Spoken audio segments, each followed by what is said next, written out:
ايوه يا استاذ احمد، انا تعبت من صوت شخير جوزي، ده صوت شخيره اعلى من صوت الغسالة.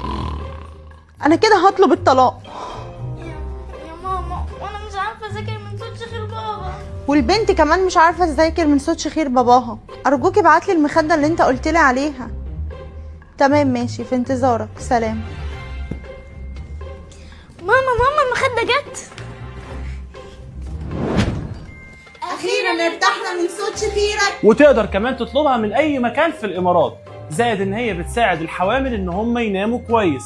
وكمان يا جماعه التوصيل مجانا لاي مكان في الامارات، وهيشتروا مخدتك القديمه ب 150 درهم وهو سعرها 375، يعني اطرحهم من بعض وهيديكي المبلغ الاخير.